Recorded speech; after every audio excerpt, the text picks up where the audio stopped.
I've had a few of you reach out and ask how you can support the channel. After some time in the making, I'm excited to share my first collection of prints, now available on the new Spec M website. These are photos I've personally taken over the past year and a half. If prints aren't your thing, no worries. More merch is on the way, and if you just want to show some appreciation for the work here at Spec M, feel free to use the Buy Us a Coffee link. This is Mark Winters, creator, writer, and narrator, thanking you for the love and support you've shown over the past months.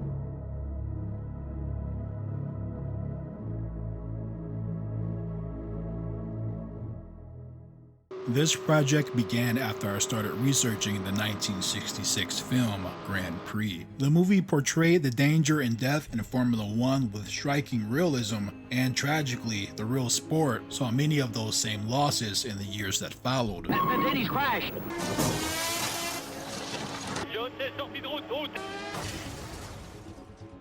It put into perspective just how raw, unforgiving, and Spartan F1 was during that era. That's what led me down this path, to explore the key incidents and innovations that slowly transformed Formula One into the far safer sport we see today. Here's how F1 turned tragedy into innovation and saved lives.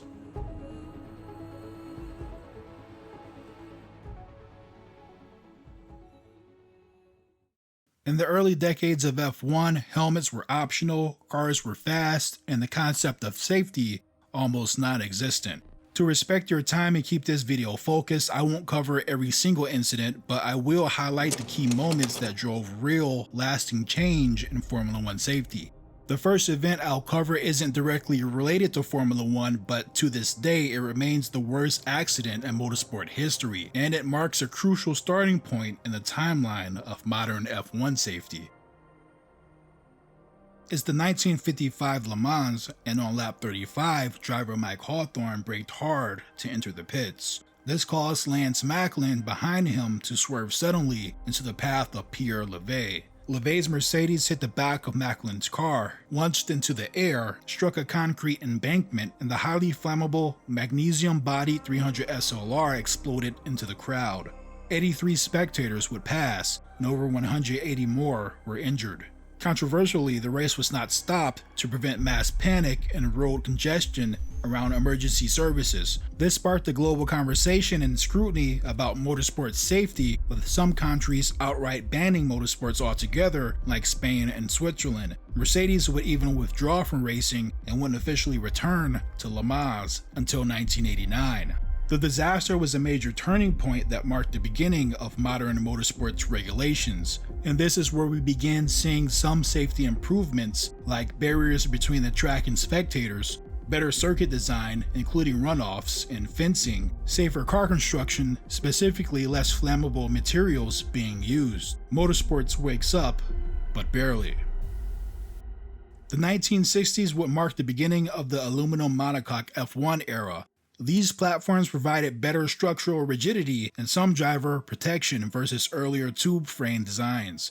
They were not designed as a survival sail, but laid the groundwork. This decade would also come with one of the most shocking losses in F1 history. Jim Clark, at the peak of his career and universally admired, was driving a Lotus 48 in the wet at the Forest Line Hockenheim circuit. On lap 5, his car suddenly veered off track at high speed and struck a tree. There were no barriers, no runoff areas, and no proper safety features on the course. He passed instantly. The exact cause was never fully confirmed, but most believe it was due to a rear tire deflation or failure combined with wet track conditions. Lorenzo Bandini had died just the year before after crashing at the Monaco GP. In 1967, Bandini lost control of his Ferrari 312/67 as he exited the tunnel and entered the harbor chicane.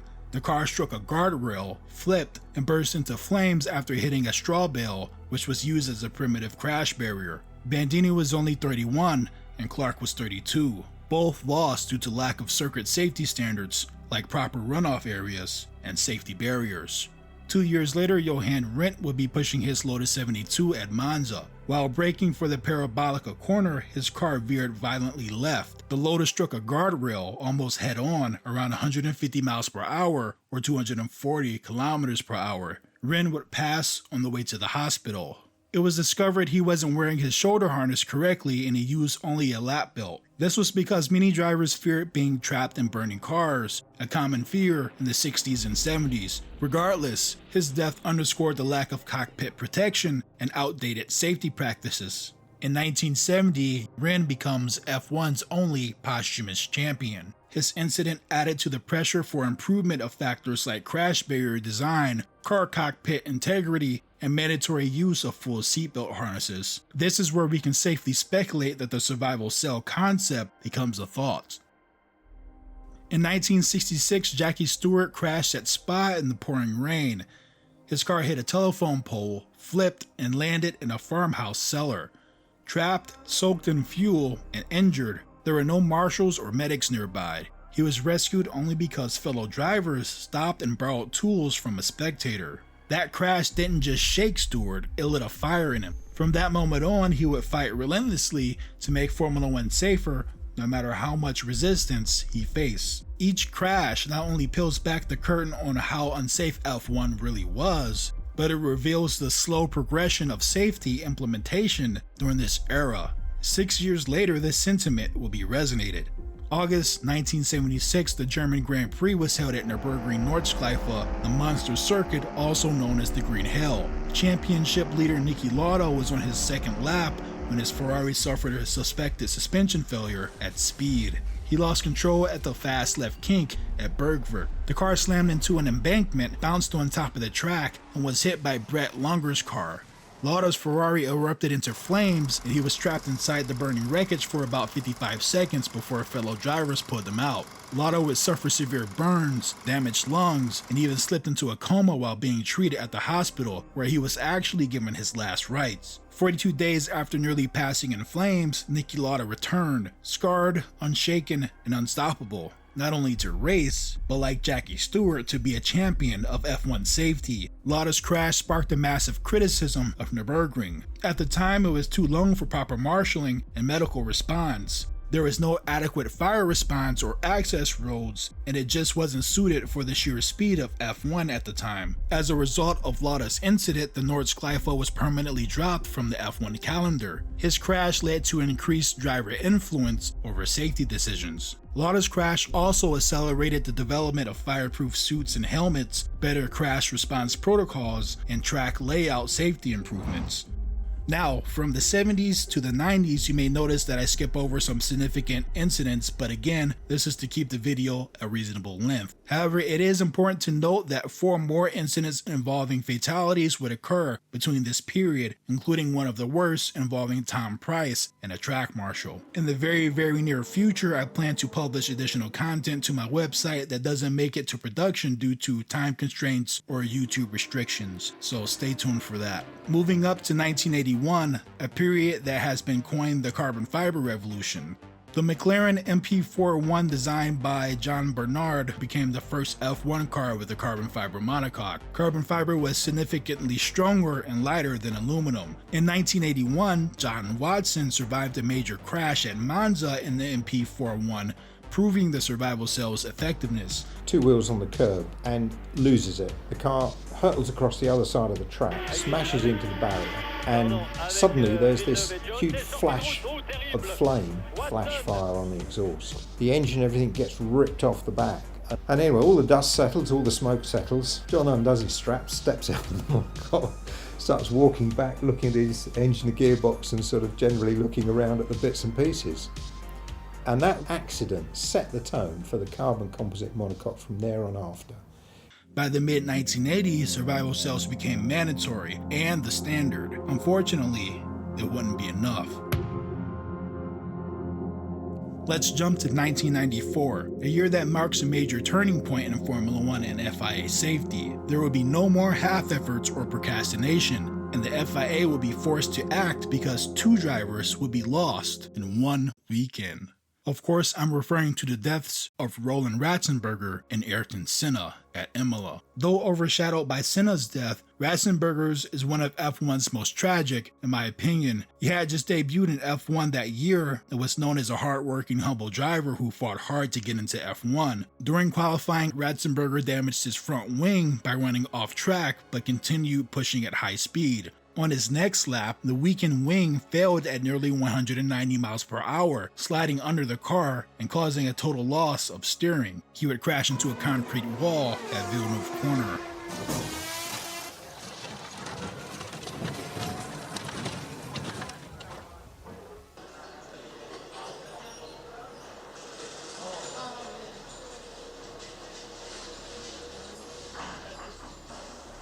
He passed instantly.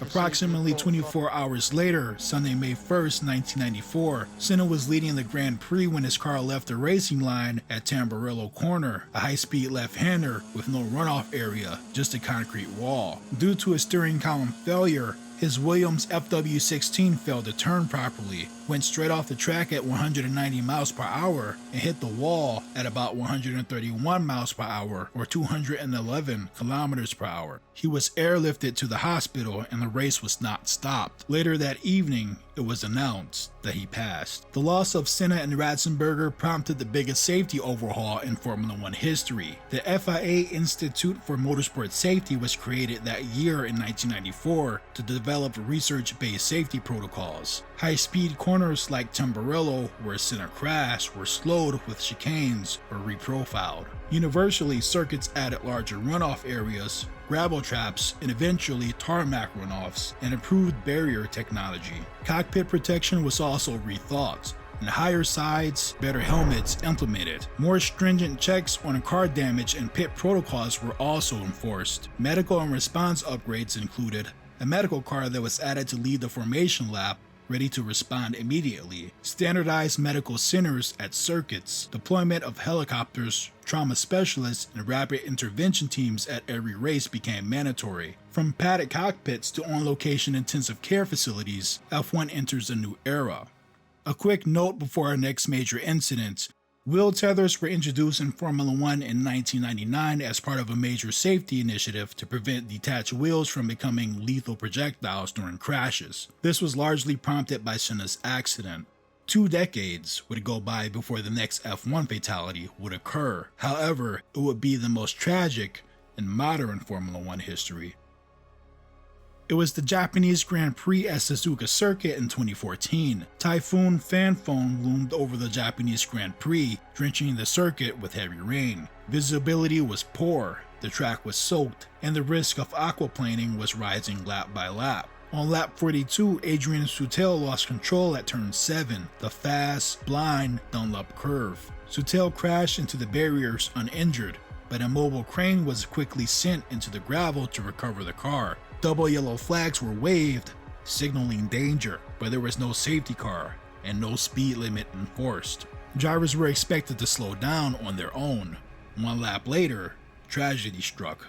Jules Bianchi, driving for Marussia, came through the same corner. He aquaplaned, no grip, no control. His car slid off at nearly 130 kilometers per hour, straight into the path of the recovery vehicle. The car went under the crane, the roll hoop collapsing on impact, and in that moment, Formula One changed forever.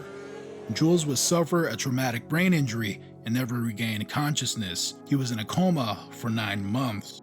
On July 17, 2015, in his hometown of Nice, France, he passed at only 25 years old. It had been 21 years since the driver last died from injuries in an F1 race. The FIA launched a full investigation. The conclusion? Drivers weren't slowing enough under yellow flags, and the system relied too much on trust, not enforcement. In 2015, the sport introduced the virtual safety car, a new system that electronically forces cars to slow down under dangerous conditions. It was created directly in response to Jules' crash. Recovery vehicles were no longer allowed near the track unless the race was fully neutralized. And in the years that followed, cockpit safety became a top priority, leading to the development of the Halo, now a standard life-saving device. Jules Bianchi's death was a tragedy, but his legacy lives on in every race where drivers are protected by the system that his accident helped create. Undoubtedly, his sacrifice has saved the lives of others. There is no better example of this than Romain Grosjean's crash at the 2020 Bahrain Grand Prix. The Romain Grosjean crash at the 2020 Bahrain Grand Prix is one of the most terrifying, yet miraculous moments in modern motorsports history. It's remembered not only for the violence of the impact, but Grosjean's incredible survival. Wheel-to-wheel contact turned Grosjean's car sharply right into a metal barrier at over 220 km per hour or 137 miles per hour. The car pierced through the barrier, splitting it in two. The Haas chassis was torn in half. The rear section separated completely. Upon impact, the fuel cell was compromised, releasing fuel and igniting a massive fireball. The survival cell with Grosjean inside came to rest embedded in the barrier and engulfed in flames. It was the first major fire in F1 since the 1980s. Grosjean was trapped inside the flames for 27 seconds. He is alive today due to 1. The halo. This is a titanium wishbone-shaped structure mounted above the cockpit. It forms a protective ring around the driver's head with a central vertical pillar in front. Think of it as a roll cage for the head, but doesn't obstruct the driver's vision and can withstand the impact of a 55-ton static load. You see, the halo system was laughed at and heavily resisted. That's despite Henry Surtees and Felipe Massa and Bianchi all serving as warnings. It was laughed at until it started saving lives. Number 2. Fire retardant gear. Grosjean was surrounded by flames for nearly 30 seconds. He only suffered burns on his hands. Number 3. Exceptional medical and emergency response. The FIA medical car was right behind the field as it is on lap 1 of every modern race. Medical delegate Dr. Ian Roberts and driver Alan Vandermeer were there at the nick of time to sprint to the flames with extinguishers. Number 4. The survival cell. Aside from burns to both hands, especially the left, he suffered sprained ribs, some minor ligament damage, but no fractures and no spinal injuries, remarkably. It's because of this, Grosjean escaped the cockpit under his own power, climbing through the flames and over the wreckage. In Grosjean's crash, we didn't just witness a miracle, we saw the result of over 50 years of tragedy, innovation, and sacrifice. Formula One will never be without risk, but it's no longer without protection. From the halo to the Hans device to onboard medical sensors, the push for safety never stops. Fire suppression systems, advanced helmets, and carbon fiber survival cells, each one built on the lessons of the past. And tomorrow's innovations are already in motion, guided by the simple idea, no driver should lose their life for the sake of speed. Because in Formula One, every second counts, and so does every life. This is Spec M, and thank you all for watching.